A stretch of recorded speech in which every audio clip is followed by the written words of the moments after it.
Hey, welcome back to Chasing the Sun, and welcome back to our moto travel series for our Southern California road trip. This is day 4 and the final day of our road trip as we ride the Angeles Crest Highway in LA. And I would have to say that it's the best riding day of this whole trip, if it wasn't for what happened. You want to find out? Keep on watching to the end. Now let's preview with a short music montage.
Okay, so here is our day 4 route map. We basically went from Santa Monica, rode through LA, and got over to the start of Highway 2, which is the Angeles Crest Highway. The plan was for us to ride over to the other side and come back down and hit Glendora over here, but it did not happen that way. Up top here, we hit some slush and 2 of our motorcycles wiped out.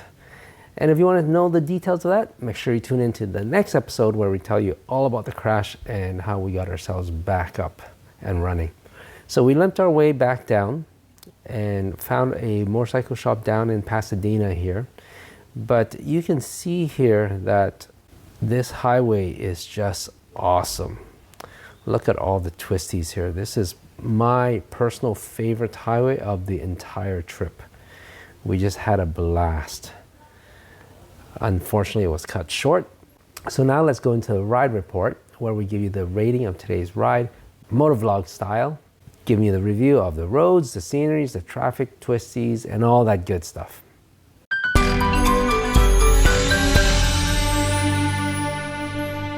This is day 4 of riding. It was a short day because something happened, and we'll tell you guys that. But we hit one highway, which was the Angeles Crest Highway, highway number 2. It was an awesome highway. Yes. Lots of twisties. Road was excellent. Yeah. View was excellent. There's so much stuff in there. But let's give it a quick rating, and then we'll give you an overall trip debrief.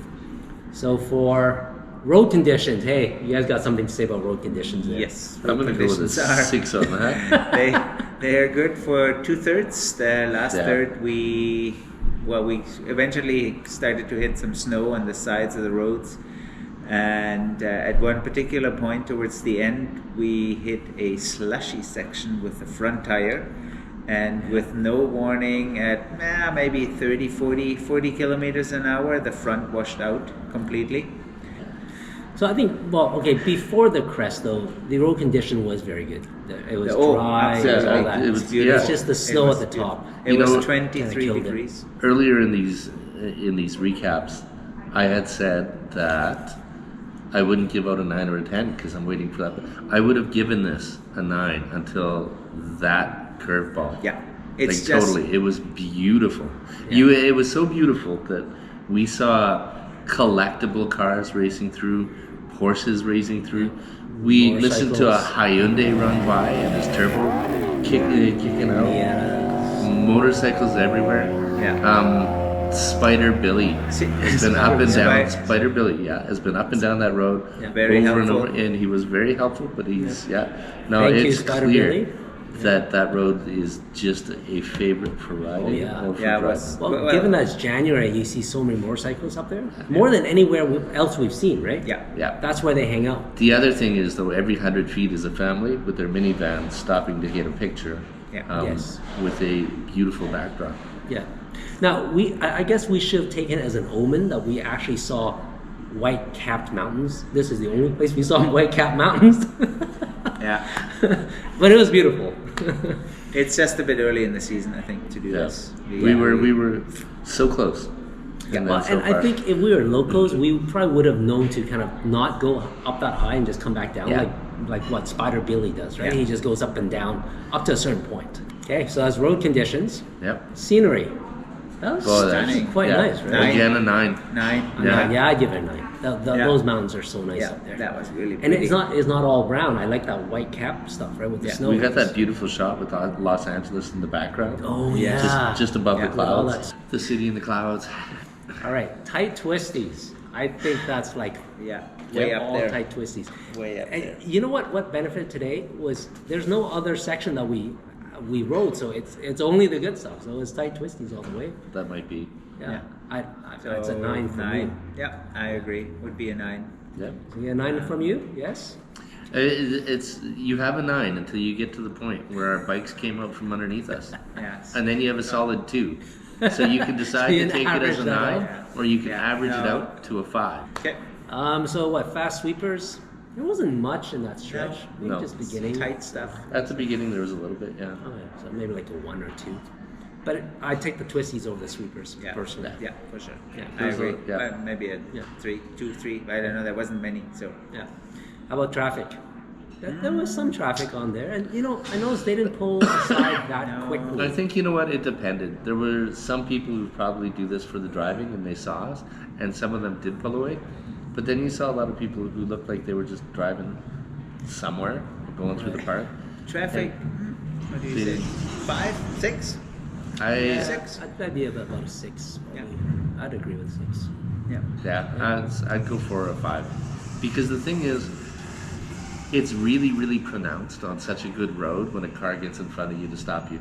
Like, it feels like it's even worse traffic. If it's just a single car that doesn't move. It's insulting. Then if it's 10 cars that doesn't move, because you can't really, there's so many twisties and so many blind corners that you can't just really up and go. Yeah. It's not designed to overtake. You're not allowed to overtake. Yeah. And one car can stop you. So I would go with a 5 just because Yeah. Yeah. the road itself lends to traffic being a much heavier burden on that road. Yeah. That's true. Okay, so there you have it. That's our day 4. Make sure you tune back in for our next episode where we show you all about the crash and also show you how we got our bikes fixed and back on the road again. And we'll see if we can convince Eric to put in some footage of us putting together our motorcycles on the side of the road.